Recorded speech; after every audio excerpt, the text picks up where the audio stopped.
Olá, irmãos e irmãs que acompanham aqui o canal Na Luz do Espiritismo.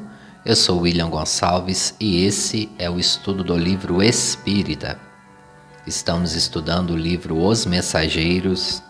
A psicografia é de Francisco Cândido Xavier, pelo espírito André Luiz. A editora é a FEB. Já estamos indo para o capítulo 3. Se este é o primeiro áudio que você ouve, volte e ouça o primeiro capítulo, a introdução, e o segundo capítulo. Temos a playlist aqui, temos também outros estudos. Já fizemos o estudo do livro Voltei. Este é o segundo livro e é também o segundo livro da série André Luiz. Nos ajude curtindo, compartilhando, envie a um amigo, a um grupo espírita, a pessoas que tenham interesse no tema. Também deixe seu comentário como tem sido a sua experiência e também se tiver alguma dúvida. Para quem quiser também nos acompanhar nas redes sociais, o meu de psicólogo é @wigomperpsi e também o meu pessoal @wigomp. Lá nós postamos sempre conteúdos espíritas e também as agendas das palestras. Vamos então ao capítulo de hoje, pedindo a Jesus que nos abençoe, que nos intua, a espiritualidade amiga que sempre nos acompanha. Vamos entrar em sintonia com o plano espiritual para que possamos ouvir mais atentamente os ensinamentos, que aqui nós estamos dispostos a aprender. O estudo do livro é um estudo mais aprofundado. No último capítulo, no capítulo 2, trazendo uma pequena revisão, vemos André Luiz indo para pedir autorização para trabalhar então no Ministério da Comunicação ao espírito, ao mentor Aniceto, e ali ele trouxe a autorização. Ele conseguiu também com Tobias o direcionamento que ele deveria fazer, e o capítulo 3 hoje vai trazer André Luiz para o Ministério da Comunicação.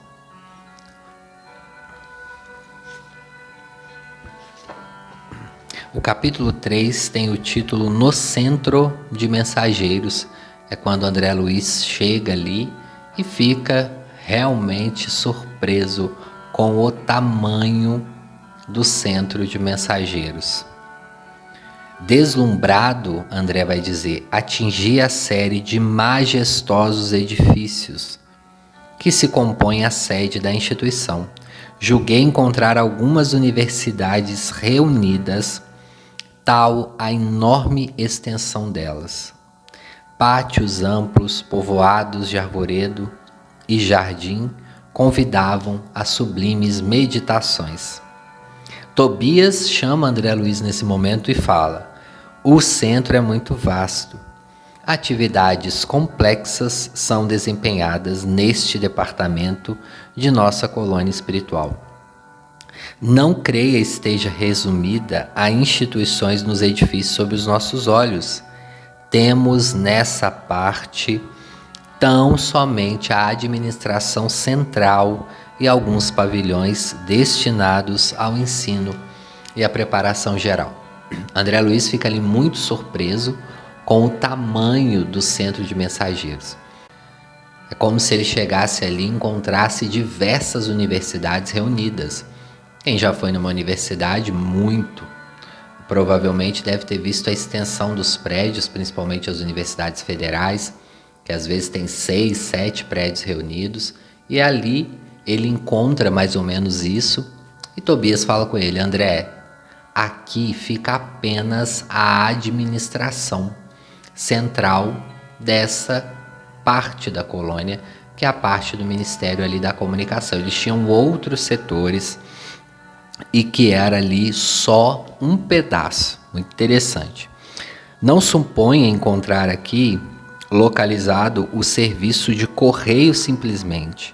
Então André Luiz, ele acreditava que o centro de mensageiros funcionava apenas como um correio fraterno, ou seja, mandando informações do plano espiritual para o plano físico. Mas Tobias ali explica para ele que não.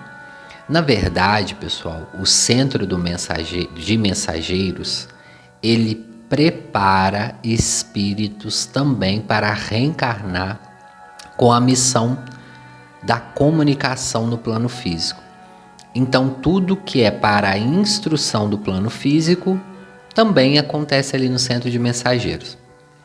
Não podemos deixar de ter uma observação aqui, que quem lê o livro Nosso Lar observou que lá tem um setor da colônia que tem os preparativos para a reencarnação. Então, toda a colônia tem um centro que prepara para as reencarnações, como se fosse um núcleo ali que faz as preparações. Porém, o centro de mensageiros também tem esse papel. Ele está destinado a ajudar espíritos que têm em missão, na próxima encarnação, o trabalho com a divulgação do Evangelho. Não importa aqui a religião. Provavelmente, todos os irmãos que estão vinculados a uma comunicação, a levar o Evangelho às pessoas, independente da religião, passou por esse setor nas colônias. Uma observação importante que a gente tem nesse capítulo é que Tobias fala com André Luiz assim: André, o nosso centro aqui de mensageiros, ou seja, essa parte da colônia da comunicação, na verdade é uma cópia de outras colônias espirituais mais evoluídas. O que acontece aqui no Nosso Lar é uma cópia de colônias espirituais evoluídas. Lá em colônias mais evoluídas já tem esse centro e já preparam irmãos há muito tempo para encarnarem ou reencarnarem na Terra. Quando eu digo encarnar, porque pode ser a primeira encarnação do espírito oriundo de outro planeta. Quando estamos falando de colônias espirituais superiores, pode ser que venha um espírito missionário. Isso está descrito lá no Livro dos Espíritos. Pode vir um espírito missionário de outro planeta encarnar aqui uma primeira vez para trazer uma missão, para executar uma missão, para trazer um propósito para a humanidade. Ou reencarnar, um espírito que vem até a Terra reencarnar com uma missão específica. Missão essa, se for na área da comunicação, como a grande maioria é, né, meus irmãos? Porque tudo nós precisamos da verbalização. É claro que nós temos irmãos que não têm a fala, que não se comunicam com a voz, se comunicam com os gestos, com outras formas. A comunicação não é somente pela fala. Comunicação também é pela arte. Às vezes um quadro pintado quer dizer algo. Mas esse centro de mensageiros era específico da comunicação. E também, conforme eu disse no capítulo anterior, não custa ressaltar, ali é realizado trabalhos também na área da comunicação. Quando a gente dorme e é levado ao plano espiritual, se tivermos alguma comunicação direta para nos orientar, é dado também pelas equipes do centro de mensageiro ali na colônia Nosso Lar. Falando em colônia, pessoal, cada cidade ou cada região tem uma colônia. Às vezes uma colônia ela abrange um grupo de cidades. Não é uma colônia, às vezes, somente para uma cidade. Por exemplo, a gente sabe que Nosso Lar fica sobre o Rio de Janeiro, a cidade do Rio de Janeiro, mas ela recebe espíritos da região do Rio de Janeiro. Quem mora no Rio de Janeiro, na cidade, sabe que além da cidade ser grande, tem cidades em volta da cidade do Rio de Janeiro e também tem o estado do Rio de Janeiro. Então, muito provavelmente, esta é uma colônia responsável ali pela região do estado do Rio de Janeiro. Temos Alvorada Nova, responsável por região ali de São Paulo. Temos, às vezes, algumas colônias que são responsáveis por várias cidades, ou uma colônia que é responsável por uma cidade. E nessas colônias também, muito provavelmente tem o seu centro de comunicação ou o seu centro de mensageiros. Muito provavelmente o mentor, o dirigente lá, tem outro nome. Então cada colônia pode ter outro nome, mas são responsáveis por essas comunicações. Reencarnações de pessoas que vão trabalhar nessa área, como por exemplo, espíritos que vão trabalhar no esclarecimento e também na mediunidade, como palestrantes, como oradores, como padres, como pastores, dirigentes. Também pessoas que coordenam casas de umbanda, de candomblé, por que não? Estão todos ali reunidos em prol de espiritualizar, de comunicar ao homem: vocês têm outras vidas, a vida além da vida. Falar do Evangelho do Cristo. Então todos nós que trabalhamos aí nessa área provavelmente passamos lá pelo centro de mensageiros. Amplia suas vistas, Tobias fala com André. Este serviço é a cópia de muitos que vem se fazendo nas mais diversas cidades espirituais do plano superiores. Lembrando aqui, pessoal, ele coloca no plural. Então, além de nosso lar, nós temos diversas cidades espirituais e até muito mais evoluída. Lembrando que nosso lar é uma colônia que fica muito próxima ao umbral. Temos outras que ficam além do umbral, colônias mais superiores. Não me refiro tão somente a emissários invisíveis, organizando turmas compactas de aprendizes para a reencarnação. Médiuns doutrinadores saem daqui a centenas anualmente. Tarefeiros do conforto espiritual encaminham-se para os círculos carnais em quantidade considerável, habilitados pelo nosso centro de mensageiros. André Luiz fica muito surpreso, com essa informação e ele fala assim: nossa, então se está indo centenas de pessoas para a Terra, significa que em poucas décadas nós vamos ter aí um triunfo evangélico, ou seja, um triunfo do Evangelho de Jesus. E o Tobias fala: André, não seja assim tão otimista. Desses 100 ou mais espíritos que reencarnam anualmente nessa missão, poucos são o que cumpre as informações que aqui tiveram. Uma parte deles cumpre, outras cumpre parcialmente, outras começam muito tarde. Tem pessoas que às vezes só deixa para trabalhar na mediunidade quando está quase aposentando ou nunca trabalha. E acontece o que nós vamos ver nesse livro: muitos espíritos fracassados que não tiveram como realizar o objetivo da encarnação. A realização propriamente dita, são poucos que executam, segundo Tobias, uma parcela muito pequena. É esforço sem o qual a obra não pode aparecer nem prevalecer.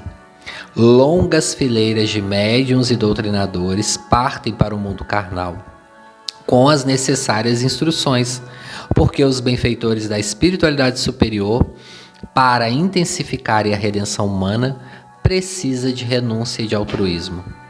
Quando os mensageiros se esquecem dos espíritos missionários e da dedicação aos semelhantes, costumam transformar-se em instrumentos inúteis. Há médiuns e mediunidade, doutrinadores e doutrina, como existe a enxada e os trabalhadores. Pode a enxada ser excelente se for bem usada, é o que ele está falando aqui. A sua mediunidade pode ser excelente, se você aprender a trabalhar e também tiver boa vontade. E principalmente o que Tobias coloca aqui: a mediunidade é serviço para a nossa evolução, mas principalmente para ajudar os outros também a evoluir. O médium é um canal de aprendizado e de crescimento, mas ele tem que se expandir, crescer e ajudar o outro. Não existe mediunidade sem caridade. Mediunidade para o médium ficar trancado, recebendo as informações dos espíritos e guardar só para ele, não é cabível, não é produtiva. Então, pessoal, se você é médium, vamos exercer o trabalho, vamos dar seguimento a esses trabalhos. Falava eu no Evangelho de domingo, dou sempre o Evangelho como exemplo. As instruções espirituais que vêm para nós no Evangelho. Não importa se você está dando palestra para uma pessoa ou para 2 pessoas. Não importa se você está trabalhando numa mocidade espírita e está auxiliando uma pessoa ou 2 pessoas. Não importa se você está ajudando a esclarecer um espírito. Se essa pessoa, encarnada ou desencarnada, aproveitar, pegar aquele conhecimento e executar na sua vida, a sua tarefa já está sendo cumprida. Não vamos nos importar com quantidade, mas sim qualidade em tudo nas nossas vidas. Esse estudo do livro aqui. Se uma pessoa que ouvir conseguir captar a mensagem e praticar, eu já estou muito grato.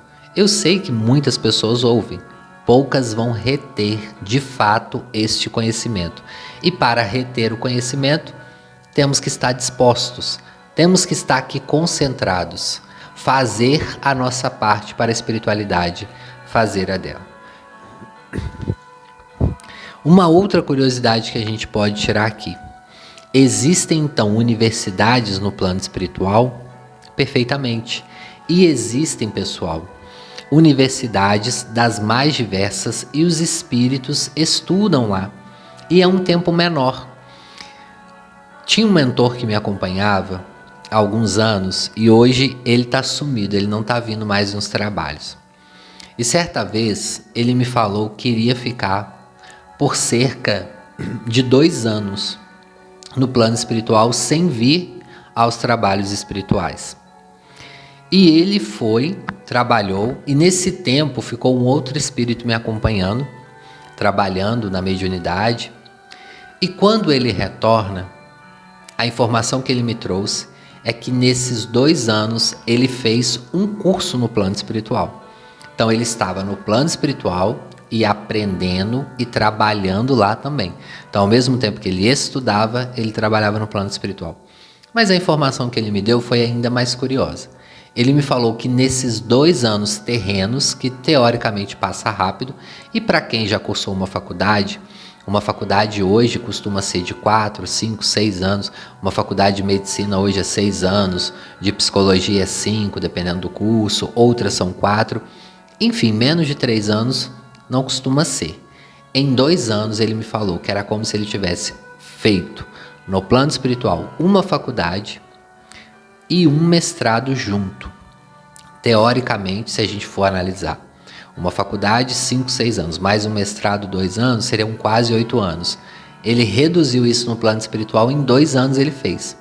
É claro, o conhecimento que ele tinha que ter lá para um trabalho.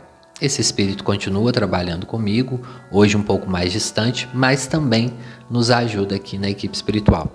Então, só para vocês entenderem, há também ali, como há o centro de mensageiros, pode ser que tenham espíritos ali estudando as reencarnações, as missões, os fracassos, tudo é objeto de estudo. Tanto que Tobias fala aqui para André, quando o André fica muito surpreso com isso tudo que nós estamos falando aqui, Tobias fala com ele, André, Tobias até sorri para ele, né? André, como que você é inocente, né, meu filho? Você acha que a obra do bem vai por mero acaso lá na Terra? Tudo isso é muito bem estudado, muito bem arquitetado aqui no plano espiritual.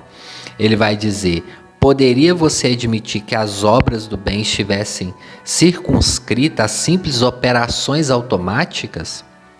Nossa visão na Terra costuma viciar, ou seja, embaçar, no círculo dos cultos externos na atividade religiosa. Cremos por lá resolver todos os problemas pela atitude suplicante. Entretanto, a genuflexão não soluciona questões fundamentais do espírito. Nem a mera adoração à divindade constitui a máxima edificação. Em verdade, todo ato de humildade e amor é respeitável e santo e incontestável. O Senhor nos concederá suas bênçãos. No entanto, é imprescindível considerar que a manutenção e limpeza do vaso, para recolhê-las, é dever que nos assiste. Então, o que ele está passando aqui para nós? É muito importante a adoração, a religião, mas nada vale, meus irmãos, se não tiver a melhora do indivíduo. Como nós aprendemos na mediunidade. Muitas vezes a mediunidade é para nos ensinar a filtrar, a ter uma limpeza psíquica e espiritual. O que é a mediunidade se não isso? Você identificar o que é seu, o que não é, o que é de um espírito. Principalmente para um médium que não vê o espírito, isso ainda é mais desafiador, porque você não vê o espírito, você tem que identificar através das intuições, das percepções espirituais. Então, a mediunidade ela tem um propósito. ela não é somente instrumento de trabalho, ela é instrumento de evolução, e como nos diz aqui Tobias, não é apenas súplica, oração. O que adianta a prece sem o trabalho e sem a execução? É mais ou menos essa interpretação que ele faz aqui. André, como sempre, fica muito emocionado, ponderando a grandeza dos ensinamentos. Meu companheiro, após longa pausa, prosseguiu observando. Raros triunfam, porque quase todos estamos ainda ligados a extensos pretéritos. É muito importante, pessoal, essa parte. Pretérito de erros criminosos que nos deformaram a personalidade. Em cada novo ciclo de empreendimentos carnais, acreditamos muito mais em nossas tendências inferiores do passado que nas possibilidades divinas do presente. Olha só que informação importante. Quantos encarnados ficam presos ao passado, até mesmo espiritual, e esquecem de ver as possibilidades do presente? Às vezes queremos muito saber o que fomos em outra vida, isso e aquilo outro. Eu sempre dou essa dica. Para saber o que fomos em vidas passadas, basta olhar para as nossas dificuldades atuais. As nossas dificuldades atuais, os nossos vícios, aquelas questões que nós sempre estamos errando, é o nosso passado espiritual descrito. Mas a gente quer saber nome, quer saber época. Não, o que valida para a gente? Nossos erros repetidos. É nisso que nós temos que focar. É nessa dificuldade aqui, então vamos focar. Principalmente aos trabalhadores, a nós que já estamos evoluindo aí para uma questão espiritual. É desse modo que prosseguimos por lá, ou seja, aqui na Terra, agarrados ao mal e esquecidos do bem, chegando por vezes ao disparate de interpretar dificuldades como punições, quando todo obstáculo traduz oportunidade verdadeiramente preciosa aos que têm olhos de ver. Isso é muito importante nesse livro, porque nós vamos ver nos capítulos mais para frente que muitas dificuldades nós mesmos pedimos no plano espiritual. Algumas dificuldades nós até imploramos para que evitemos recair em erros do passado. Algumas dificuldades passageiras, algumas pessoas que vêm para nos chamar a atenção, que às vezes ficamos até com ódio dessas pessoas, ou com medo dessas pessoas, ou até mesmo a gente fica muito angustiado nas provações. Nós vamos ver em diversos casos aqui de médiuns que pediu que tivesse um atraso nisso, uma dificuldade naquilo, para que pudesse aprender e não recair em erros do passado. Ora, meus irmãos, o que é isso senão a lei de causa e efeito? Voltando, um erro do passado reflete agora, e ele reflete para nos acordar a não recairmos. É para isso. A reencarnação é assim, senão não teria lógica. Voltamos aqui quantas vezes for necessário para a evolução. Voltando aqui ao início do capítulo, eu não posso deixar de falar, meus irmãos, que eu esqueci. Logo no início, o Tobias fala para o André que o centro prepara os trabalhadores para trabalhar tanto na crosta com os encarnados, como no umbral e como nas trevas. Então aqui Tobias divide o plano espiritual entre a crosta, onde nós estamos. Eu estou aqui fisicamente na crosta, meu espírito está aqui materializando esse corpo. Temos as trevas, que ainda é uma região pior do que o umbral, e temos o umbral. E são informações aqui deste livro que vai fazendo mais sentido para a gente, aquele corpo espiritual aqui do plano espiritual, que ali no umbral ainda seria melhor, uma vibração ainda um pouco melhor do que nas trevas. Então o centro de mensageiros tem um trabalho não só aqui com os encarnados, mas também com os desencarnados do umbral, das trevas, os que estão vagando aqui também pela crosta. É um trabalho aí com muitas oportunidades, né? Se você desencarnar hoje e chegar lá e for trabalhar na comunicação, você vai ter essas diversas possibilidades. E para encerrar o capítulo hoje, o capítulo não é muito grande. André Luiz e Tobias entram ali num prédio. Quem não lembra do Tobias do nosso lar, ele era um grande amigo ali do André Luiz, trabalhava nas câmaras de retificação, esse personagem que aparece muito aqui. E ali André Luiz é apresentado ao seu parceiro, a quem vai trabalhar com ele ali no centro de mensageiros, nessa área da comunicação. Seria Vicente. É o meu único aprendiz médico, vocês ficarão juntos em vista da afinidade profissional. E aí André vai dizer, não havia decorrido 3 minutos e tínhamos Vicente diante de nós. Vicente, falou Aniceto sem afetação. André Luiz é o nosso novo colaborador. Foi também médico nas esferas carnais. Creio, pois, que ambos se encontrarão à vontade, partilhando a mesma experiência. Então ali eles se encontram, começam uma conversa e aí no capítulo 4 a gente vai ver como que foi o encontro dos dois. Meus irmãos, minhas irmãs, eu agradeço a cada um que chegou até aqui, que Deus os abençoe, ilumine os vossos estudos, agradeço demais o carinho, a paciência que tem tido conosco, por algumas questões que têm acontecido nesses primeiros capítulos, foi feriado, acabamos que atrasamos alguns estudos, mas eu agradeço a todos vocês pelo carinho, pela paciência conosco. Nos ajude aí curtindo, compartilhando. Um grande abraço, até a próxima terça-feira. Graças a Deus.